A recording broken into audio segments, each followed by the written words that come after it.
So welcome to the podcast, everybody. My name is Lisa Gregory, and I will be your host.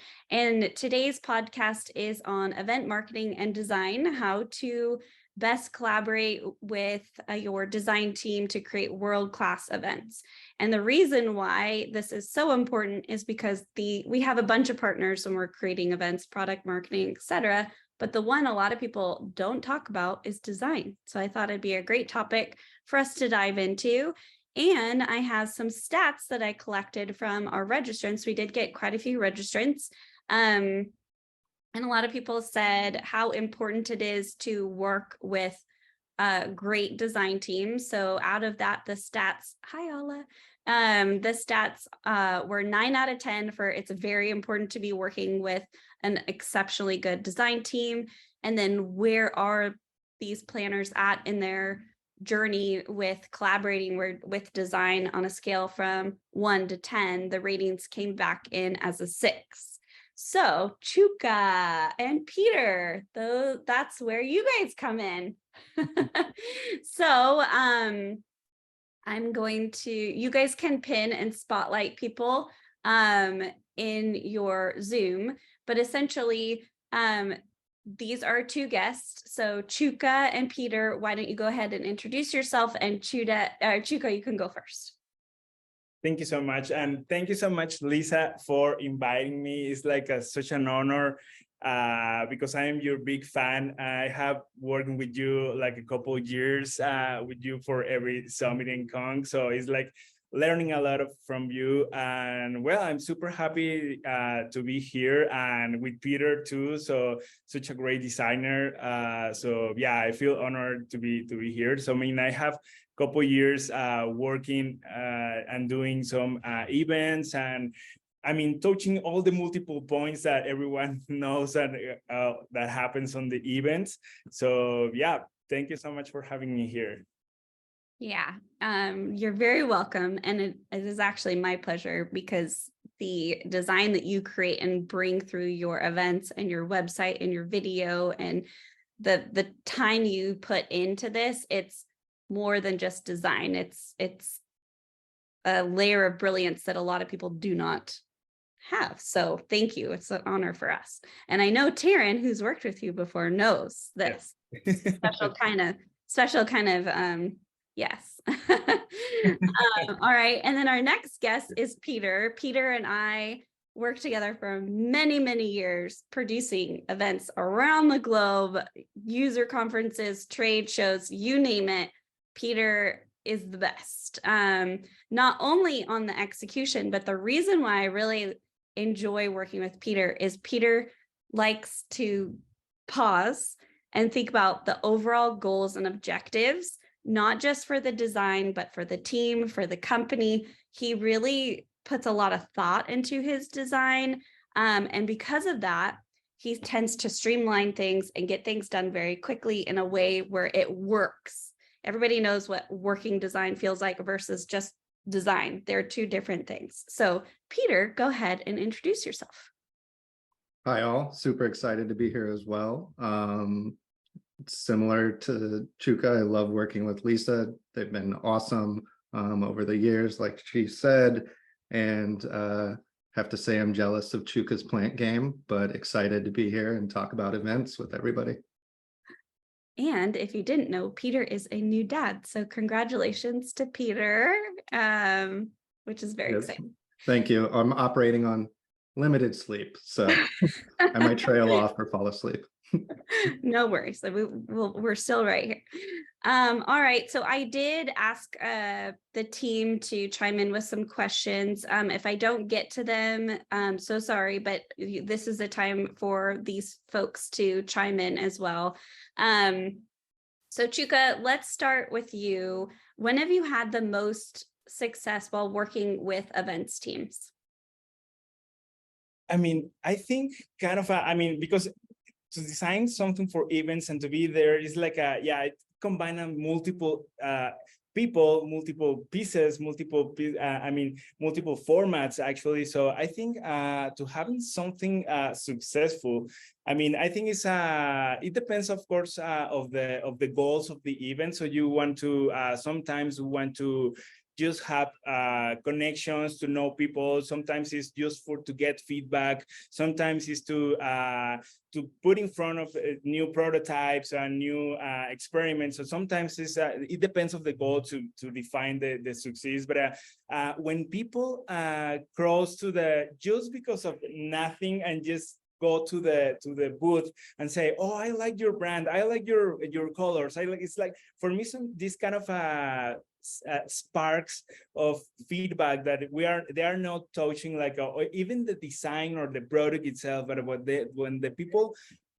go directly to the booth and tell you these nice words about what they are feeling, for me, that's kind of a successful highlights and sparks. So for me, that's kind of the most important thing. Sometimes and when they feel like when our visitors feel like with the with the liberty to give you feedback, it's like, okay, we're doing a really good job here because we feel really open and the people understand that they can give us ways to improve. So I mean, that's kind of for me the most kind of important things to get regarding to design for sure. So yeah, I mean, I'm gonna go deeper, I think. Oh, I think you're mute, Lisa. You're muted, Lisa. That's perfect. So I'll give you an example. Hi, Ashley, you turned on your video. Good to see you. So I'll give you an example of Chuca's design. So Chuca is very hands-on. When I find success with designers is when they're very hands-on, right? They're asking inquisitive questions. They're coming to site tours. They're understanding how all things interconnect. Chuca asks all the right questions, right? So he's like, when's the video going to be shown? Who's going to watch the video? What tidbits are going to be going on the main stage? Does it, is that video then needing to translate into mobile? And then that mobile needs to translate into a booth. And then that booth needs to translate into all the videos being on YouTube or whatever. So he understands that full journey.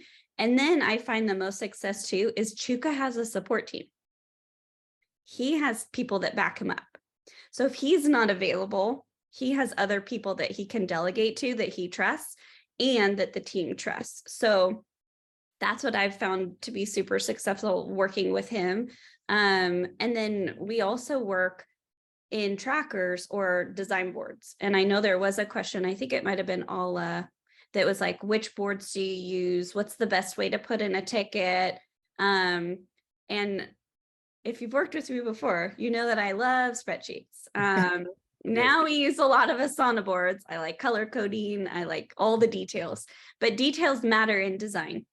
You can have a lot of really good ideas, but to execute really good event design, you need the details. You need to know the sizes, how it's being used, when it needs to be ordered, when it needs to go to print, all the things. So those trackers and Asana boards are essential for that. Anything to add, Chuca? Exactly. No, and actually visibility is key here. So yeah, learning actually during all these years is like, yeah, we need to have these kind of timelines really, really clear and visible for everyone. So because it's like sometimes during the design, for example, if we're designing some visuals, sometimes we need to be really, really, really or put the first part of for example, swag. We need to design kind of the first thing because we need to have a lot of time to production, etc. So before jump even into the presentations so yeah, sometimes that's kind of the challenge because everything happened in different time and different timelines. So that's key to have visibility. Of course, it can be a spreadsheet or it can be an Asana board. So yeah, anything, but yeah, we need to have like these deadlines really, really clear. So and for us it's really, really important. So so we sometimes we design, okay, we have the logo and we have kind of the overview of the creative, but sometimes this design doesn't work for different formats. So for events, we need, I don't know, swag, especially swag stickers, or sometimes we design like socks, for example. So it's like everything should be planned that works in multiple formats. So that's why I think is the visibility and the organization on these timelines are super important for sure. Yep. Okay. So Peter, you and I worked on 75 global trade shows a year. It was very exciting. When your company is growing, every company is a different size, right? So you might be 10 people, then you grow to 50. In the startup tech world, we grow, we fluctuate. There's been layoffs, there's been budget cuts, there's been all sorts of stuff. But here's what we would experience often. Hey, I'm new, or I'm coming and I need to do this event. Number one, that's up to me to figure out if there's any ROI in it. So let's do this event. Okay, but I need signage, I need a video, I need swag, I need. Okay, how do you as a designer and me as an event planner work together to figure out, number one, budget, number two, ROI? What are your recommendations there? Because people come in and then they don't understand that impact of, you might be the only designer on your team and that sort of thing. And that all those little things, they take work, time, money. And then what happens is you ship an events kit somewhere and then you never get the sign back. You never get the swag back. You might not ever get the leads back. So how do you as a designer help pause on some of these many requests that come in that might not provide ROI, or how do you pinpoint and know when there's ROI? Yeah, I think having a strong strategy is a foundation to that. Obviously, we work together very well, but having a good process around, we kind of talked about it with Asana boards or some type of clear communication can really help when, lack of a better word, shit hits the fan or last minute requests come in. The strategy really can be pivotal around making sure that you're not doing just one-off work. I'm a big fan of being creative, doing things that are unique at events. There's obviously different types of activations or after parties or different experiences within an event, but really knowing what your core kind of design philosophy is going to be around that. That's going to be kind of that strategy to make sure that you already know kind of the elements you're going to use. I'm a big fan of templating for that reason, because that can easily tackle some of the we need a new sign made last minute and it's got to get sent to press today, so we don't get hit with a late fee or something like that. So kind of having that clear strategy, working with the events person to set up a kind of templated process where you can then knock out that stuff that's standard. I usually let somebody like Lisa do kind of the fighting with the stakeholders or these request makers who come in last minute, but really try to have a lot of tools or options available. And then if you do need to make something one-off, really think about, like you said, what is that return? How much time do you want to spend on it?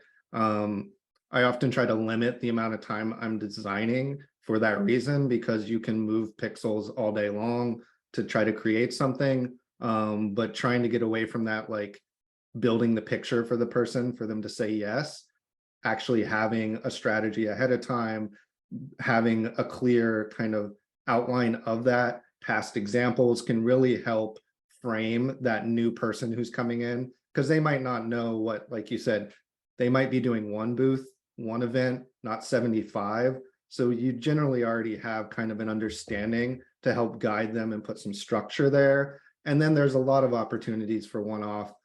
I know, Chuka, you mentioned swag can take a long time, but there's definitely opportunities for handouts, printed material, things that you can kind of create a little bit more activation or excitement.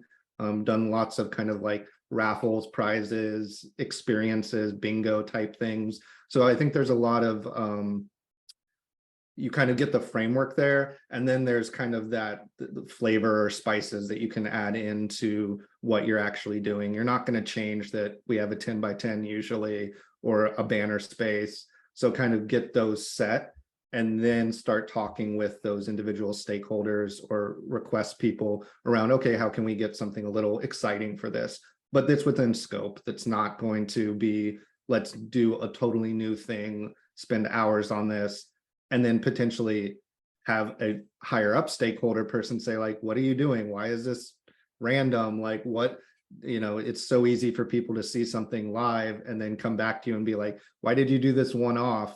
And you kind of were like, oh, well, we went down this path with the stakeholder, really having that clear path for them ahead of time and then kind of articulating on it. Yeah.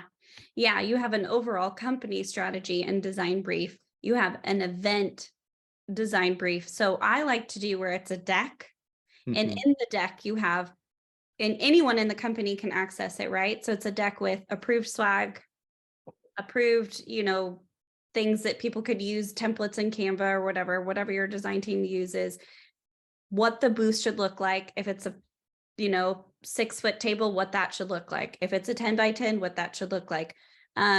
What the staff should be wearing, little things like that. If you put it in a deck, and then when new people start, you just send it over. It's part of the onboarding process. There's a ticket usually for companies now, there's onboarding. So if you have an onboarding team, making sure there's a ticket in there, that deck's in there, how to create a design request is in there, how much lead time is required. I also recommend doing quarterly strategy planning with your design team. So, hey, we've got these 75 trade shows. Sorry, Peter, I don't know how you survived. This many trade shows. We've got this many t-shirts that need to be designed. We have this many things that swag that needs to go out. Giving your team visibility is key. So as you're doing those trackers and you're building it for your CMO or your VP of marketing and your product marketing team, don't forget design. Design needs a column, friends. They need to know when things are due. They need to know when booth graphics are coming through. They need to know, you know, if you're doing a user conference, if you're doing an opening video, you know, how you're thanking people on site with swag and stuff. I think we tend to struggle, our clients tend to struggle the most is when there's not visibility or there's last minute requests that come in and we can't calculate the ROI. So I'm going to show y'all an example. I'll follow up on that, Lisa. I really liked what you said there. And I think the first time I had done one of these was with you, a SWOT analysis, a quarterly looking at strengths, weaknesses, opportunities, or threats, can really help start honing and guiding your process. Because then you kind of see, hey, here's 4 one-offs we did. They didn't seem to work as well versus the kind of structured ones, or maybe, you know, something that was kind of fun resonated with people. So starting to kind of get a pulse or the temperature around what you're doing, not just like, let's throw more stuff at the wall. Yeah. And understanding where you can be nimble, right? Those last minute requests, knowing you're communicating to your team, hey, these are last minute type things I can do. Not a big problem. Totally fine. We've got a resource for that. These are the things that I cannot do last minute.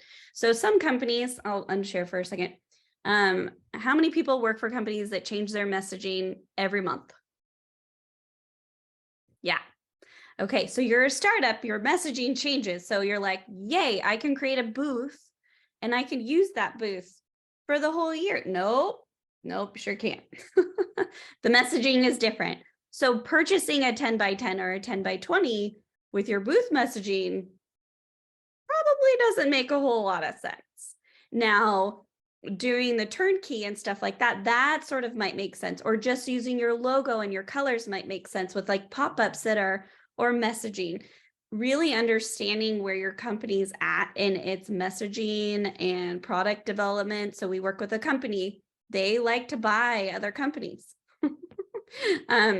You know, so it's like, we have to be nimble in tech, essentially. So understanding where your team needs to be nimble versus where you shouldn't be, is super key. Now I'm going to give you a little peek into what we call a design tracker. And if you've worked with me before, I have a tracker for everything. But this is a good example. So we'll just go through. We have the project type. So we've got branding, like your basic branding elements, logos. We've got swag, all the print items, which is a lot. Print items that are done, experiential, digital, website, you name it.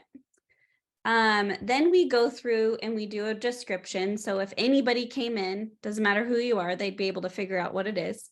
We give every single thing a number because there could be like a t-shirt, right? There could be 4 t-shirts. Designs like, wait, what, which one? If you put a number on it, it helps. Also for the printer, that helps. Is it approved? Because a lot of things in tech, there's a lot of great ideas, right? And design's going to design it, but it has to get approved before it goes anywhere. Who's going to be the one that's going to build this thing? Is it internal? They're going to design it and order it online. Is it external? We have a lot of vendors we use depending on the budget and the team. Any notes, these are our internal notes. If we need to chase it, final deadlines, approved actual content, production status, who owns it internally, if it has an Asana board link. Some designers like Asana, some don't, because the ticketing system, it can be intense. So work with them to decide what works best for your team based on their size and if they're comfortable with that. We have the final design files are always downloaded. I like this too for historical purposes. So if I get hit by a lottery ticket, anyone can come in and know what to do. We put all the dimensions for the team, what material, if it's double or single-sided, the quantity. And then we didn't fill this out on site because of the way that we did it. But usually if we're delegating to somebody else on the install, we would actually fill out the install locations too. That way we don't have to worry about it. We also help understand what the team wants to keep after the event versus what they want to recycle, or maybe another team member can take it with them because they could use it to another event or whatever. And when it needs to install or remove. So for this event, we didn't fill it out because we didn't need to, but for most events that we do. So now I'm going to pause for a second. Yeah, tracker for the tracker. Yes, I do. For tracker for the tracker. Does anybody have any questions or feedback or anything like that so far before we dive in a little bit more? No? Okay, great. Let's see. I wrote a bunch of questions down, but I think this would be a fun one. What are the trends that you are seeing that are exciting attendees at tech conferences and trade shows? I know I've seen a ton of stuff, but I don't know. You guys don't typically get to go to a lot of these trade shows and events. So really, that question should really be aimed at us because we should be taking those wonderful ideas and bringing them back. So as a design lead, here's what I always do. I always bring my phone and then I tell my team like, hey, I'm going to disappear for an hour. And I go around, and that's how a lot of you are in this network, probably. I met you just by saying hello, whether you like it or not. And I just come by and hey, how are you doing? I love your booth. I love your swag. I'm not going to take any of it. Don't worry. And just kind of talk with you guys about like, hey, you have sunglasses. Seems like that's a huge hit, right? Like, how's that going? Yep. Okay, great. Also, I really like those sticker trays, right? Because MaChuca just spent 5 hours designing these beautiful stickers, but they're all around the counter and they could be displayed in a better way. So I think that should really be on us. And these cool, creative, experiential things, your design team is brilliant. So you can have experiential, cool stuff because they can come up with some of those ideas. Or if you say like, like MaChuca creates these jungle things, that would be a great brainstorm with MaChuca because he can think about all these jungle type themes. But you guys should be looking at what's going on at the shows and then bring those nuggets of information like pause, t-shirts are out, pins are in, pause, pins are out. Who knows what's in right now? Pens. Yeah. Pens are back. believe it or not. So I guess Peter and Chuka, let's go Chuka. Do you have anything to add on that? Like how you get those experiential nuggets of information? Do you collaborate with your events person? Do you have regular brainstorms? How do you get that? Yeah, I mean, I think there is like a two different kind of audiences that happens. Like sometimes I'm trying to divide it like the one that interacts and wants more information, and the other one that I don't want to have any conversation, and it's like yeah, I just want to have like a get something and basically review it in my hotel or whatever. So it's like so that's why it's really important to have like if people like don't want to have any interaction, we need to have something to provide enough information, not giving it like a yeah, it's kind of an old school books or whatever. It's like a yeah, we don't want to print anything, but yeah, we want to give him something that it resonates on them, because when they go back to their hotel, they're gonna put everything like I just imagine in my mind like they put everything in their bed and they have like oh, they collecting and seeing what is kind of the most important and they remember. So okay, maybe that's kind of we need to at that point we are at the same level of everyone. So that's why we want to be different, or at least like create this to leave this seed in their mind of that, oh, okay, this is important. But for the people that want to interact, is like that's why I think is really important to have something that you are showing. So I kind of tag this as an interactive section. So when you want to show, it depends of your goals for sure, but yeah, it's like if you want to provide more information, it should be something really simple, more that interacts and show.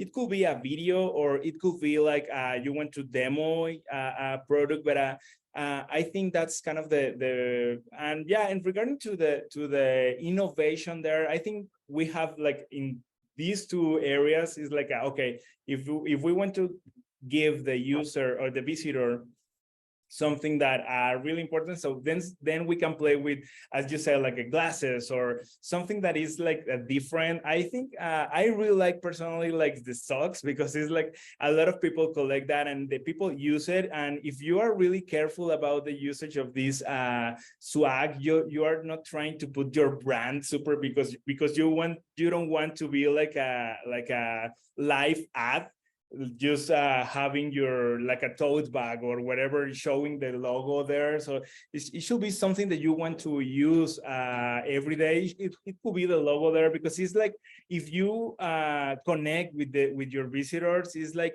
it's really important to understand they want to use it. They don't want to have a big logo there. So that's why I think it's super important to use to create something that they want to use and they want to keep it. And for people that wants to interact, yeah, you need to be really simple. That probably like I personally think that is having like a cool video that gives you like a super quick overview of what your product do in I don't know, 50 seconds, 20 seconds, kind of be something really quick. So it's like the people understand what is your product about, and they can get do the next step into the funnel.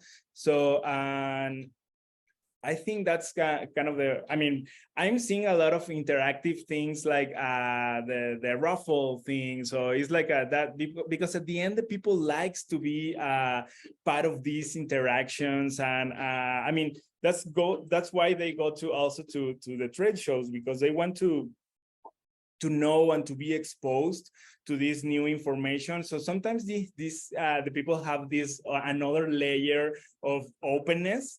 So it's like, okay, I want to learn, I want to open. So that's why these interactive things is really important. So and then when they have like a prize or something, that's you are like a stuffed animal or something like that's the people wants to have some kind of some swag for their kids or whatever. So this is really cool thing to give them something that resonates and are memorable for them. So I think that's can be like a good options for. Yeah. Well, and the QR code, that's a perfect example. Like design might not have known that QR code is like hot, hot, hot, hot, hot, but then all of a sudden it's like everywhere. Everything has a QR code on it, and we're not spending money on little flyers everywhere. Like people just go and click, click, click, click, click.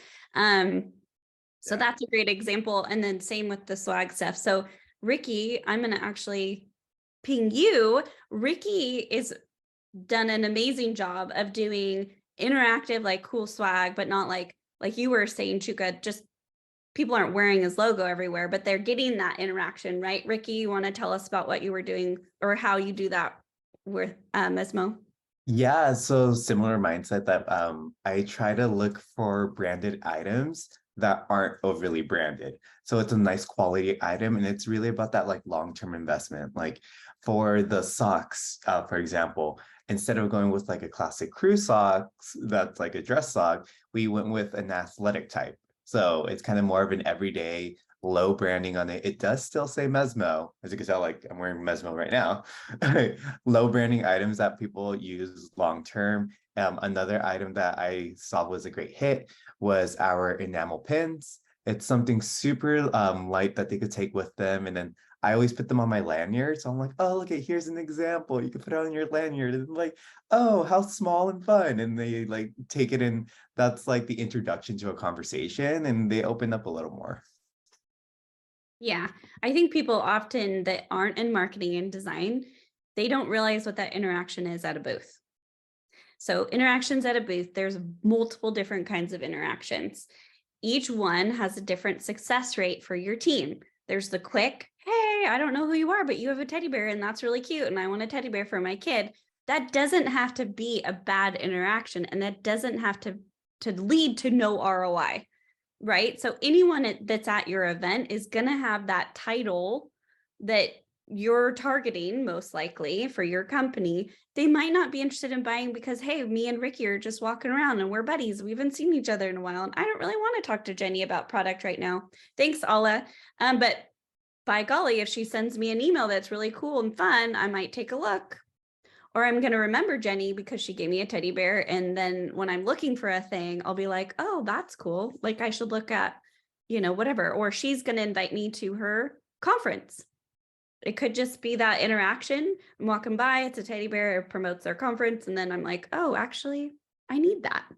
So that interaction can be just as impactful with the pin or whatever as watching that demo or getting pulled into the booth or having that more scheduling a meeting on site. So marketers sometimes don't think about that path. In design, we're experiencing the brand in multiple different ways, depending on the person within a booth, within the virtual experience. If you're watching a virtual event versus being in person, versus sometimes you're experiencing the brand after the event and you're just watching those videos through Goldcast or YouTube. So as a events person, it's sort of our job to look at that journey and then make it make sense for where your company is at the time. When you're first starting out, you might need a little bit more guerrilla marketing because nobody knows who you are. However, maybe the silent mode, that stealth mode of marketing, does match what your brand is doing, does match what your product does. And that makes sense. The storyline makes sense. So working with your design team can help kind of fold that out. All right. I'll hop in there and add another Yeah. thing around Go for it. ideation. I really do like when folks send back examples of things. I think another great opportunity is kind of a design jam.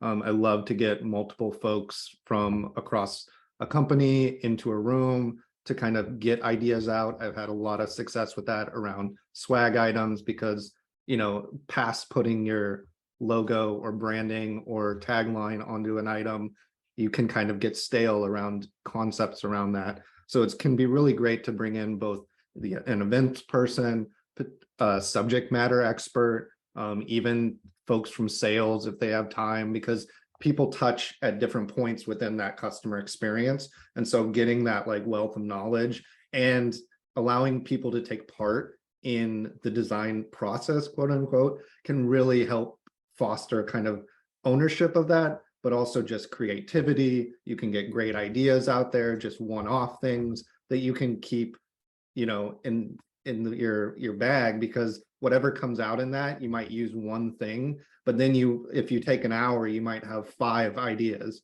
and you'll have something for the next time, or something to throw out there if you have to do something really quick. So it's great to kind of take that time and get multiple perspectives. And again, I think folks, every time I've done a design type jam thing, folks are just excited about being part of the process and getting pulled in. So it's a great opportunity to really like foster a design culture within your company. And I'll also do a shout out for QR codes. I love them. The other thing you need to make sure is that you maintain them and you know where they are. I've had this multiple times, especially with freelancers. If someone makes something, they go away, you don't know what site they used or created the QR code on. Yep. So just having some like strategy and perspective around that, and making sure you know where the keys are to that. It's a great process. They're low impact, and I'm glad that they're coming back around, because they were kind of like poo-pooed early on, like who's going to do that? But now you see it for everything, right? Paying everything. So well, and one thing that we just had a retrospective with a client, and we ordered swag. Super cute. It was like imagine a glass mug with a straw and like a little lid. It was so cute, great for like, lemonade or iced tea or something. It was beautiful. So we did our retrospective, right? We talked about the interactions with the product. We talked about leads. We talked about everything. We have a section in our retrospective that talks about design and swag and collateral. So if you don't have that in your retrospectives, just add a line so you don't forget. So guess what? The swag was delivered to the hotel, but no one picked up the bottles, right? Nobody picked up the nobody picked them up. So I wasn't there. They're supposed to, they have a checklist. Clearly that they didn't go through the checklist. So we'll work through that. And they didn't need them. That was the finding. They didn't need them. The company had already bought them for an internal event. So they were just like, well, we already have them. We'll just get rid of them, right? Well, it turns out at their event, the way that they had all of their product content, they did not need the swag. They did not need to spend the money. They did not need to ship it. Nobody missed it. So that was fascinating. And we wouldn't have known unless we had had that in our retrospective to go through that and go through the checklist of how everything went, because we're starting to order swag for their shows coming up. And it's like, okay, well, if it wasn't missing at this show, then does the team really need to be spending money and resources and time to be putting this at a show? Or is there something else that could resonate a little bit better?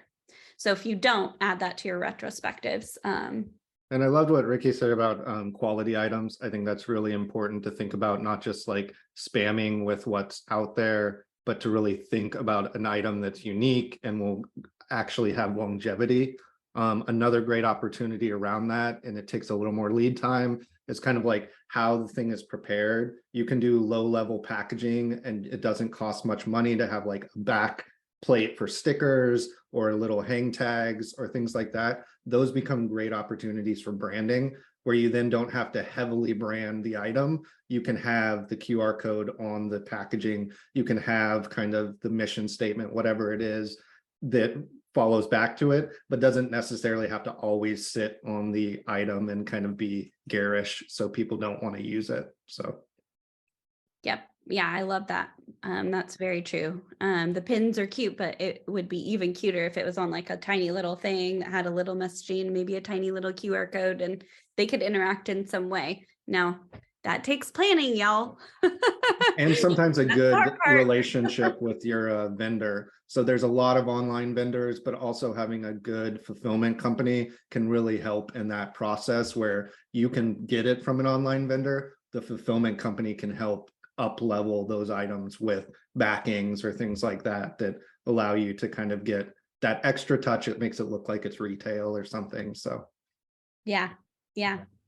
Okay, so we have about 15 minutes left, and we don't have to go the whole time, but I want to talk about deadlines and lead time, because those are the things that we often, so for example, Jenny's like, yep. So your CMO comes in and says, hey, I want to do this event and this event and this event. None of it was planned. We don't have swag. We don't have staff. We don't have anything, but we're doing it, right? Because that's our job. How do we work together to thrive and not survive through those times, please all the people, and get everything done and work nicely together? MaChuca, you want to go? Yeah, I mean, I think one of the key cases here, or the situations that usually we struggle, is like, for example, if we have a big event and we're gonna have like keynote presentations, so that's always we always struggle with that, because it's like a lot of things are happening. Is like the product has to do any announcement, and we need to provide sometimes it's like everything's happening at the same time. So, and it's like, Yes. I'm not worried about like a swag, because as I said, it's like the first thing you did, and you are dressing the venue. In that case, it's like everything is correct. Sometimes it's a lot of pressure, but at the end is like, for example, working with Lisa, you don't need to worry about it, because it's like everything is under control. But for example, what is internal, like these keynotes are like, all the time are really, really, really stressful, because it's like you need to have like a big event. You have someone in front of everyone. You don't need to, you are going to take care of every single detail, because it's like, as I said, any pixel in your design, in your computer, in the real life, it means like 2 inches, right? So it's like, if you are using, so every single little detail is gonna be visible there. So that's why it's like a really, really stressful. So how we can solve that is like, will be really great to have 1 month before to use to polish that. And also will be this is kind of a dream, right? So sometimes we need to be in the backstage, working with the production team. So it's like okay, polishing little details. So those days are crazy. Of course, for me it's like I feel alive during these events and production looks, checking the lights, checking the music, checking the everything should be aligned, and the motion graphics should be really amazing. But is the plan for that specific event of that specific moment is really, really stressful. So having more days for planning will be really amazing. So I'm translating that into a booth, of course, is like if you want to have like more visuals and the presentation, motion graphics, is like it should be really, really planned, because at the end the user or the visitor can see that you did this really quick, so you miss details. So that's why it's really, really important to be really careful about what you are putting in front in your screens.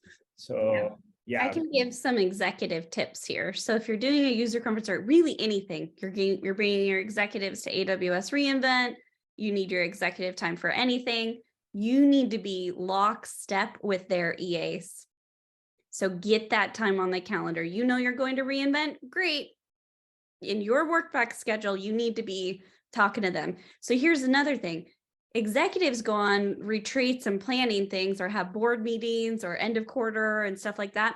You need those dates in your work back schedule. So you need to work with the EA. If you know your executive is gone for that whole week, you need to know in advance. Otherwise, what's going to happen? We're event planners, right? We don't take a lot of vacation, or I don't. I should. I don't love it when everybody's gone, right? But that's just called reality. So an executive might be, taking a vacation, having a baby. Both could be having babies. You know what I mean? Like there's all sorts of stuff that happens. So get it in your work back schedule, and then add padding. I've worked with people for a very long time that don't appreciate the padding, and then I have several people who do. Always pad the padding, okay? Never give the true deadlines unless it's like two. Really, don't give them to anyone. The only person you should know your real deadlines would be somebody like your printer, who's going to impact your budget, right? So if you miss your deadline, then all of a sudden your budget goes up 20K. That's the only person you should really know. Otherwise, keep your deadlines very safe. For your executives, get those scheduled. And then for main stage, it's all going to be last minute. I have one client who wrangles executives really well. One. And we have a lot of clients. Just one. That's it. It's an art, people. It's not really possible. So knowing that it's not possible and trying to do as much as you can around that is helpful, right? And getting teams that work very nimble, like you, Chuka, you're just like, okay, I will stay the night if I need to, is helpful. But understanding what your team's limits are to keep them healthy is also really important. And I'm going to throw another one out there because budget is so important. Understanding where your budget impacts are if you bring things in late. Thanks, Kenty. So for example, with an AV team, we had this issue actually with Kong Summit where the AV team did not communicate that they were going to add different, more money to the budget to do these other things, right? So if there are last minute requests, letting the executives know, hey, we can do anything, right? But it's going to cost you after this date. It's going to cost you even more after this date. It's going to cost you here, right? Let's do our rehearsals in the office rather than 2 days of rehearsals with a full stage set of people there. So just tips for budget. Peter, anything you want to add? That kind of covered it. I mean, I would say you kind of mentioned designers might not like Asana, but if you have a designer who doesn't like a ticketing system, I would be wary of that because I live by kind of those tracking systems. They're great opportunities because you don't always have time to check in about details. That's where all the details should go. So just, I think ahead of time, making sure you are aligned on this is where sources of truth are. Lisa's great about that with the spreadsheets, but really having a clear source of truth can help in any type of like instantaneous like blip that comes up that you have to get something done. And then everything's going to be last minute. Again, I really like templating, but things that allow you to kind of cut that amount of time that it takes to get something done is always going to be helpful because you will always be, night before white knuckles, like, oh gosh, they decided to change like half the deck.